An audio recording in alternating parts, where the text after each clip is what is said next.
Hi, this is Damien Riadhope, and I'm an axiological atheist, and I'm here with a special guest. Could you go ahead and tell us your name and a little bit about you? Hi, Damien. My name is Giuliano Testa. I'm a human. I'm a beautiful animal, essentially. Right Aren't on. we all? And I'm currently writing a magna opus that I believe is going to emancipate us from the paradigms that are currently controlling us in our society and preventing us from essentially our human destiny as outlined by our ancestors.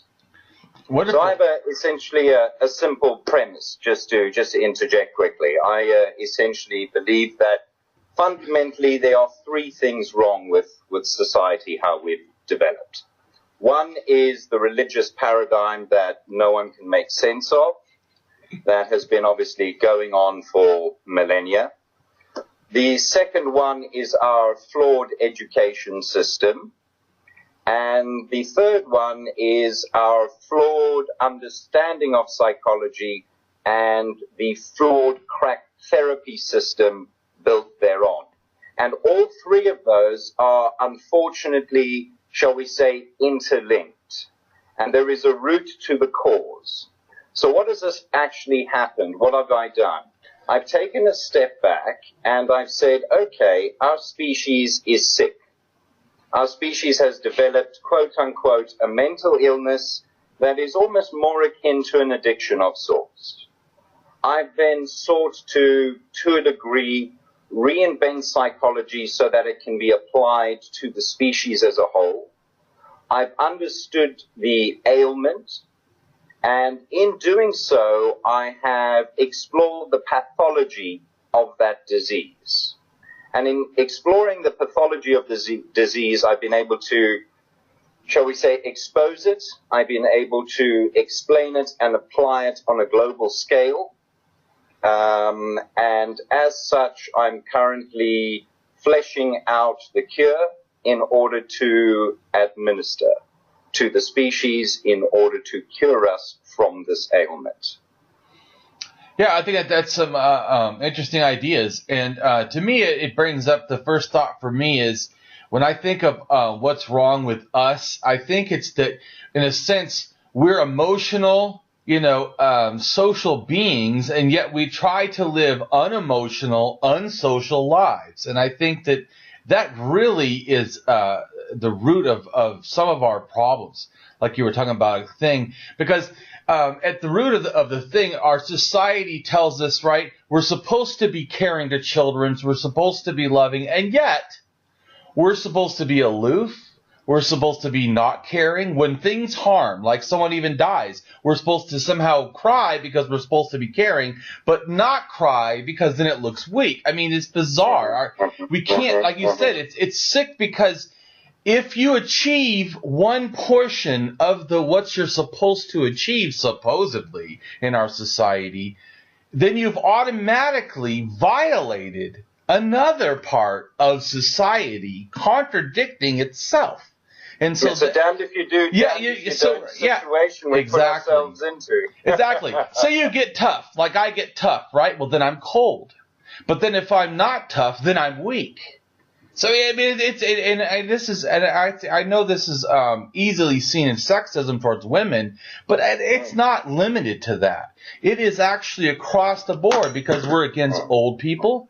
When people are old, we look down on them. I mean, not me, but I'm saying in the society. Any form of prejudice you can apply it to. Right, or children. Oh, well, because you're young, you couldn't have any knowledge. Then we have the academic stuff. I've had people, I'm pretty smart and have done a lot of studying, and there's academic people that I can, in a sense, best in thought, and yet they sometimes don't want to learn. I do. If I'm wrong, I want to know. I don't get really offended if I'm shown to be wrong because, man, now I can be right. I don't get this. The day you lose your curiosity is, of course, the day you stop growing. And that is the most inhumane thing. And I think you've touched on a very important point. The fact that children are stunted. Children are patronized. Yes, they are. And just like our And that children are stunts them. currently patronized, not only are we patronizing our future generation, what's actually happened is because we've patronized our ancestors so much, we're actually blind to what they have said and what they knew. And we're basically living in a world where they've been running around believing in hocus pocus, when the actual truth of the matter is it is our society that is walking around with Santa Claus in our head, not them. And the important thing is we need to prevent this for our children, because we're currently teaching them that, and that's going to lead to one thing. The one thing our species is trying to avoid: extinction. And quite frankly, at the moment, we are on a trajectory mentally for extinction through ignorance and abuse. And this must stop, because it's not in our nature. We didn't evolve thanks to this, and this is part of the point. There are many great thoughts that I touch on in the book from other great men, but the ideology attached to them sometimes has been, shall we say, misappropriated in society, which has had negative side effects, which we ourselves have been unaware of because it seems so natural or so profound. We've got swept up in that great thought. So essentially what I wish to do is present original thought, the crux of the matter, the hard thing to come by. What is the real commodity? It is original thought. Right. And I have gone on long enough, like you, to know that modern historians, modern scholars, modern anthropologists, and so forth, all they're doing is quoting the book they read, and that book is quoting the book they read. No one is actually saying anything different. Everybody is bound on the exact same paradigm. And I believe we're kind of hitting a bit of a crossroads in society, that if we don't really figure out what happened, we never will be able to. And so what has happened, Damien, is that currently the species has a bit of an identity crisis. And we just like anybody with an identity crisis, if we never solve that, if we don't understand who we were, where we came from, if we can't remember that, we can never grow up into the person we should be.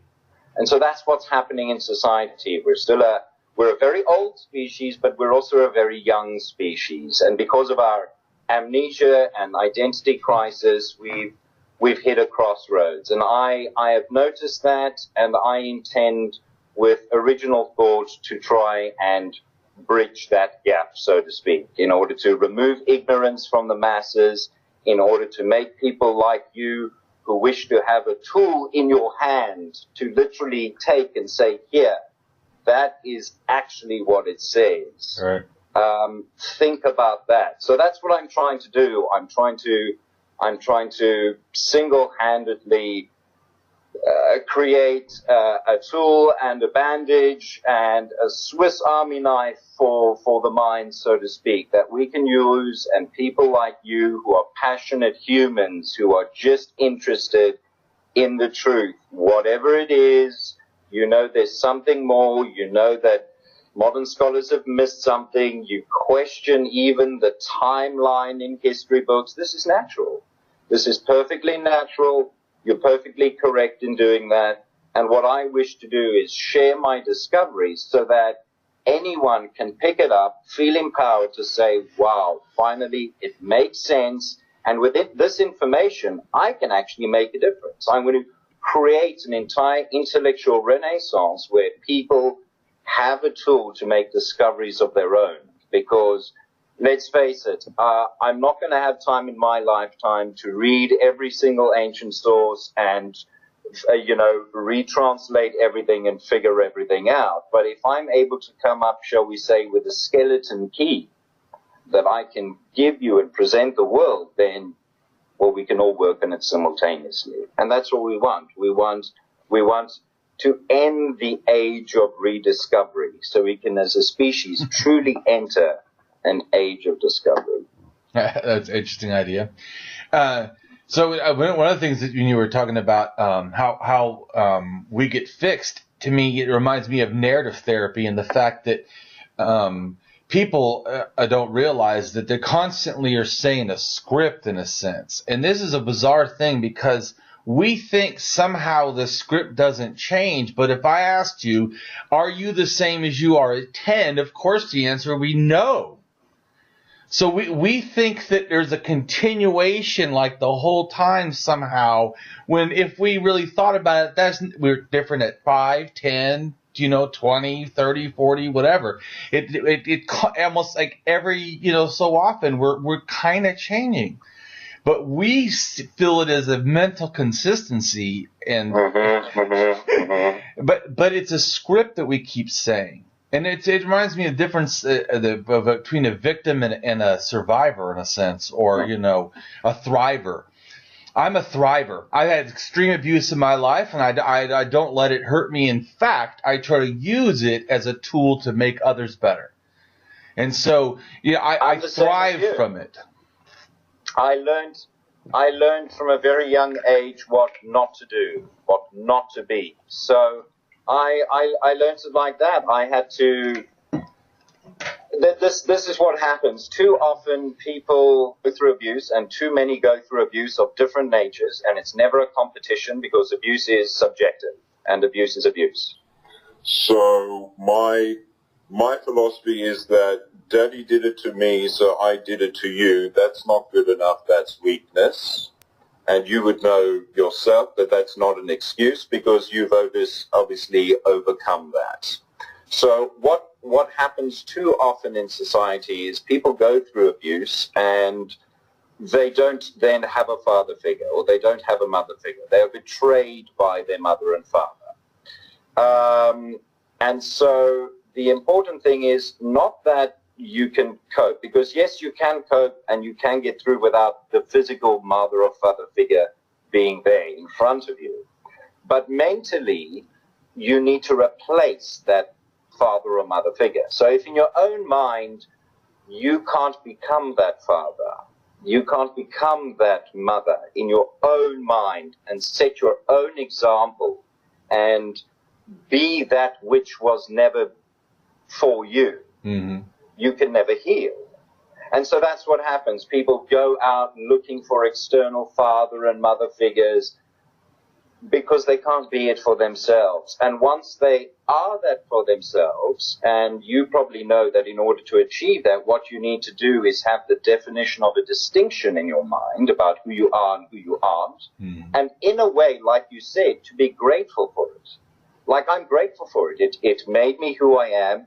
It gave me the situations and circumstances in life to make those really big choices at such young ages that shouldn't be thrust upon you, but they are in the modern world because of the constraints and the paradigms and how people are. I mean, let's be honest. If therapy worked, we wouldn't have so many sick people.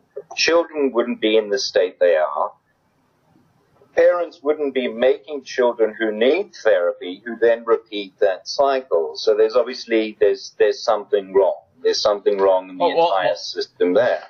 Well, yeah, I agree. I went to a school to be a college. To be a drug and alcohol counselor and to help kids and do group therapy and stuff and addictions therapy. But once I went to college, I started getting disheartened a little bit because I had I guess this fantasy view of counseling, that the profession was a lot better than I felt like it was once I started entering school. Like you were talking about, I started, a bunch of things I didn't like. The ethics was a big problem for me. I only had to do one ethics class. I thought that was ridiculous. Where's the ethics? Yeah, it's like intro to ethics. Here's ethics. Now, please be ethical. What? And also, I didn't like in the class they said pick your ethics, and I'm like, there's a lot of different ethics. Are you telling me there's no difference? A whole bunch of stuff bothered me. I'm sorry. That's oxymoronic because the whole agree. point about ethics is that which is ethical. So if you have to pick your ethics, some of them are not ethical. That bothered me deeply when they said that. And I'm like, so some people can pick what they like, but the like wouldn't equal I know it was a bunch of things like that. They said stuff, and I was just like, no. Mm-mm. And I was thinking too, there's like, I don't remember how many, but let's just say there's 300 counseling models, right? Yeah. And as far as I know, not one of them starts with ethics. I thought there's an ethical problem right there. We have a supposedly, field for care, like, in a sense you should have, like for doctors, where there's a, in a sense, the Hippocratic oath that you do no harm, in a sense. I felt that to me was one of the major things I felt lacking in counseling in general. There's not, there is a desire put forward to do no harm, but it's not, it's like a second note. It's like, oh, I do this, and where I do that, whatever I want, I'll try not to be harmful, in a sense. I felt, whoa, it should be, I do no harm, I'm only here for you. It's just, I felt like, anyways, like you were talking about, I started issues. You are correct. A very recent analysis of mine, when looking at a few psychologists and looking at some of their work, and stories from other people and various studies. What I've actually found is that more psychologists than we know are technically treating themselves by treating other people. I completely agree. Oh, totally. They're sitting there essentially, like, for instance, the classic case that I find is most, shall we say, commonplace and easy to recognize is that addiction therapy counselors are more often than most recovering addicts. Recovering addicts that only use avoidance techniques, that themselves need to be in a room to feel superior in a Freudian method in order to simply set the example to say, well, I've been sober longer. But the truth is, they've just been on the other side of the couch for so long, they've memorized the doctor's spiel. And essentially, more often than most psychologists are underqualified. They don't have an understanding of the functionality of the subconscious mind. They are truly not psychoanalyzing and exploring options with people. They are more psychologists. They're not prescribing religion as a form of pacification and therapy. It's scary. Well, just 1 second though. I do agree with pretty much everything you said, except for the fact I don't know if it's all. I would agree there's too many. I do think that. I'm not saying. Well, yeah, all. I do I'm think that there are. I do. I just wanted to make sure that I clarify for anyone watching that I'm not saying every psychologist is doing harm. I'm not saying that. Don't get me wrong. Well, yeah, I'm saying so. I do think that everything you said is correct in the fact that that stuff is going on and it is a big problem. In fact, I was shocked when I took one of the things on. We're talking about sexual and ethics again. One of the things they said that there's a high percentage that basically admit to sexual misconduct as counselors. So I did a report on it because I was interested, like what there should be zero. Or the crime should it should be extensively gone after. And well, it's like a preacher. It should be zero, right? It should be less than zero. It should be zero. These are counselors really helping people. The fact that they're violating them while they're that's just But anyway, so I did it. I wanted to do research because they didn't give like stats. They just said it was a high problem. I'm like, well, how bad? Dude, it's bad. I mean, like fucking bad. 50% of all psychologists with doctorates, maybe psychiatrists? I'll just say psychologist for now, but it might have been psychiatrist. I can't remember. 50%, right? That sounds bad. That's the best. No. That's the best. The highest doctors have the lowest. They have 50% is the lowest.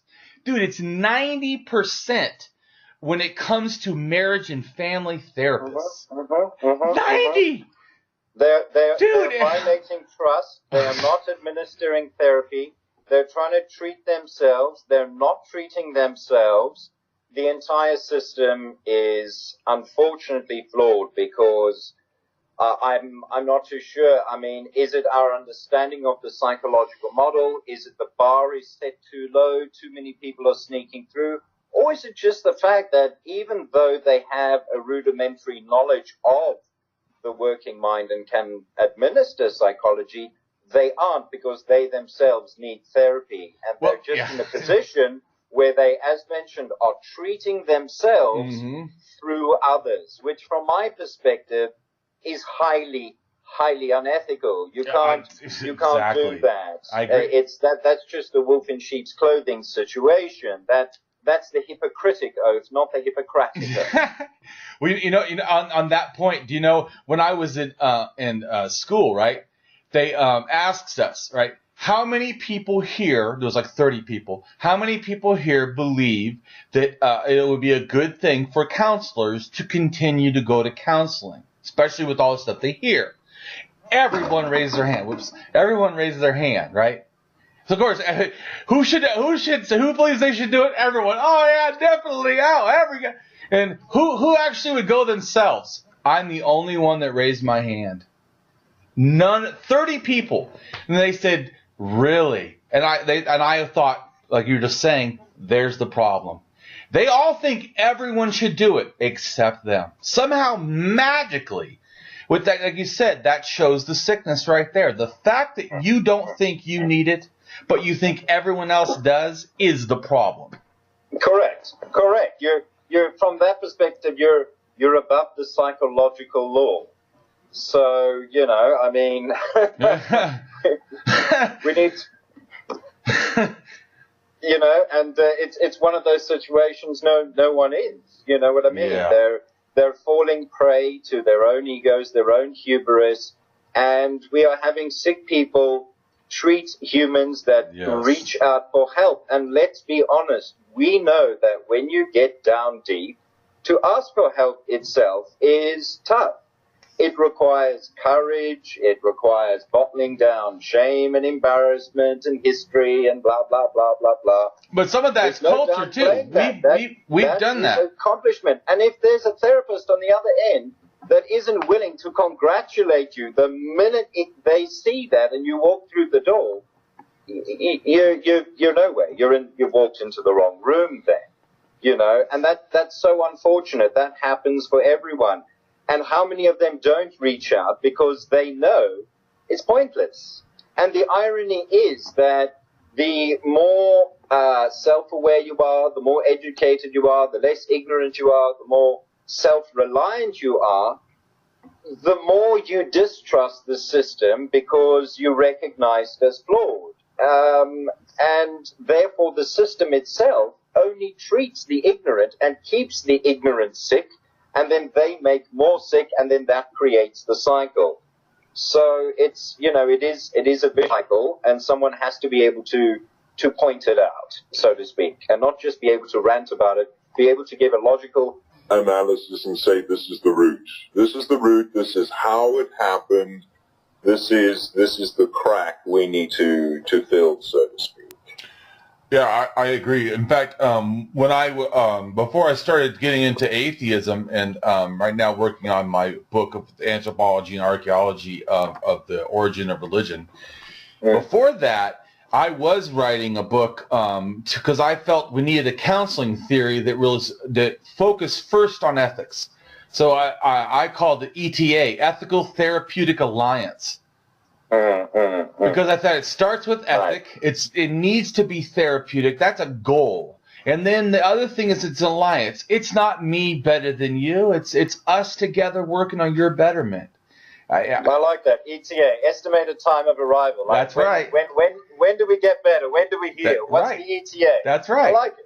Well, I had an acronym called New Ideas, and everything N standing for something, everything standing for something, and it was about helping you get to a new progress, because the goal was to get you out. The goal is not that, for me. I'm into in a sense therapy that helps. I think there's 3 stages of therapy. I think everyone that first goes to therapy, like generally. The first day you go in a sense, it's basically just, in a sense, like trauma surgery. You're just stopping the blood. I mean, to me, that should be the goal to me as a counselor.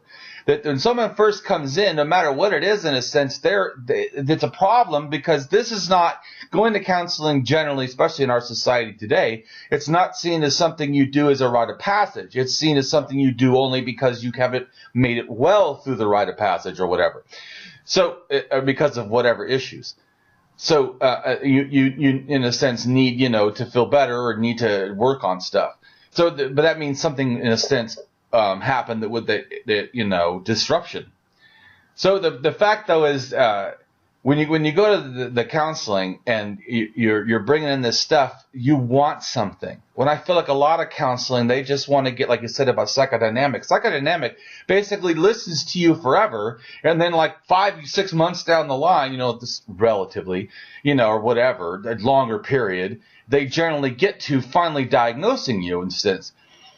But you're dying the whole time. And imagine someone goes to a hospital, There's right? no treatment. There's no treatment. time for them to fill out their paperwork. Right. I'm not saying maybe no treatment, but very little. The goal is not treatment. Like did you come in and see him the first time? It's just like a secretary. You're just filling in the stats in a sense. That shouldn't be that way to me. When you're coming in, it should be humanistic. Like you talk about the whole person. That's an emotional being that needs help right now. Not 10 years from now, not 6 months, now. They came in today. And so if the only thing I can leave the person with, to me, is the belief that we can do something. So to me, I'm just saying that it's that hope. It's that instilling. So I think that there should be brief, solution-focused therapy. Should be, in a sense, to me, almost like just the encapsulation when someone comes in, like the introduction thing. You take the stats. It shouldn't be clinical, because we're not dealing with a machine. We're dealing with a person, which you can. But as you've just said, we're not dealing with a machine. And as you can see, technically, psychology has developed to the point where the highest form of psychology is finding out the chemical combination to medicate you up, in order physically to treat it like a machine. Yeah. And it's, I'm not saying that medication isn't needed for extreme cases in certain things here or there. Okay, fine. Medication is needed for certain illnesses of the body, of the mind, or whatever. Sure. But, when you have general practitioners trying to give you a antidepressant when you go in there with a sprained ankle, you start kind of thinking, well, who can I trust? I've got to go home and be my own doctor.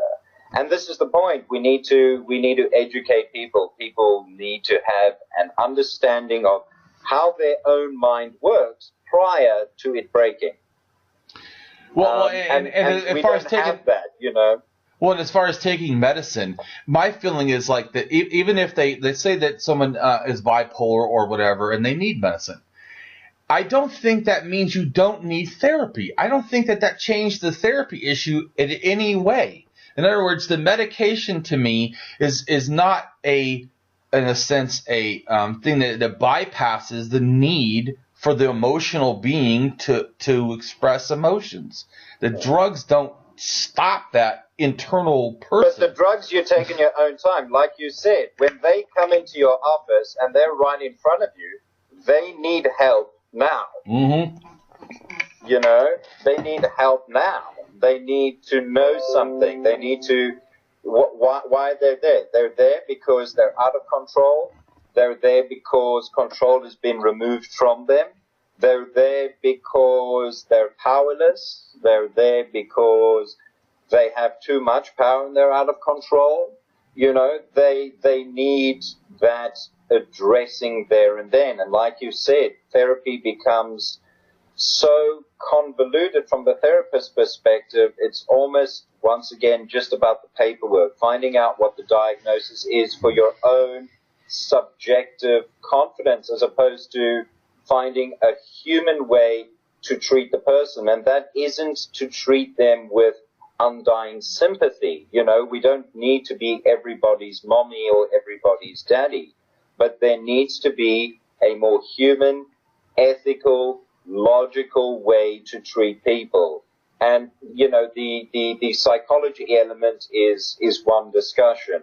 But my first work essentially is there to focus on what has created so many mental illnesses in our society. You know, why is it that our society we should all function that every day we should get more intelligent. Every day our memory should not degrade. Our memory should improve. We should know more. We should all grow to be the wise men and women that, you know, is the stereotypical tale. We should all do that. But for some reason in our society, more than 50% of us lose our minds in old age. It's called dementia, it's called this, it's called that. But when you look at it, the logic says that we're living in a society where we believe we have the longer lifespans than our ancestors, but we're not as healthy. We're just kept along alive via medication. And other than that, we don't grow old and wise. We grow old, we forget, we go insane. And it's a very common thing. Now, I don't remember believing in, I don't remember reading in any ancient civilizations tales that, watch out, after the age of so-and-so, everyone in society goes loopy, and that's common knowledge for the past 500,000 years. It's just not so. So when you think of that, hold on, something's happened. Something's happened in the human psyche that is actually physically making people ill during their life. It's making them confused, convoluted, juxtaposed. It's making their behaviors idiosyncratic. They can't understand or recognize themselves. They can't reach out to another human being and say hello. They can't see another human being. They're not valuing their time. They're not taking the time. And as such, they're getting not older and wiser. We're actually going backwards in time. We're not becoming old, wise men. We're not becoming old, wise women. This doesn't make sense. We should live longer than ever. We should all have white beards down to our toenails by now. But we don't. We're all going insane and forgetting how to shave, so to speak. And there's a problem in society. And I think that there is a cure. I believe that the three fundamental things I mentioned earlier on, the religious paradigm, the flawed education system, and the flawed therapy sessions system, I believe that is the crux of the matter that has essentially contributed to this latent sickness in the human mind. And at some point in time, because when we get older, there's just so much convoluted information in our mind that something pops. And I intend to cure that. I intend to expose how that has happened and cure that. And by the way, what's the name of your book? You just said the book. Do you have a name for it? The title is Paradigms Lost. Right on. Paradigms Lost. And that is, of course, about all the paradigms that I break, so to speak, within there, opening our eyes to look at ancient civilizations. I present all my discoveries. I present, shall we say, the skeleton key. I present how to use the blueprint I've invented, so to speak. And as such, it's about removing the paradigms that hold us now, exposing it for future generations so that they themselves can look out for other paradigms so that they themselves are not prey to what we had to go through. So society never hits a juncture where we get confused again. So, we basically, to quote a couple of lines out of my book, we have as a species gone off trajectory evolutionary. And I intend to show how and why that has happened and to correct that. And so when we see that mechanism, future generations know how to recognize it, so we never need to fall prey to that again. So our evolutionary trajectory can keep on its usual momentum, shall we say. And I'm also having the mind of it being completely approachable for anyone, whether you are a scholar, whether you are a layman, whether you are an armchair anthropologist, whether you're a single mother, whether you're a child, whether you're looking for a textbook. This is something that is approachable for all of us, that all of us need. And as mentioned, it's also a tool of peace that people like you can have in your hand to fight the good fight, so to speak, you know? Right on. Well, do you want to end it now that we can do another talk again? Cool. Yeah, let's do that. Unfortunately, I just had a call come in. Oh, right on. That works. Let's start another one. Yeah, definitely. Well, I appreciate your time, and I look forward to talking to you again. Absolute pleasure, Damien. Likewise. Right on. Bye, everybody.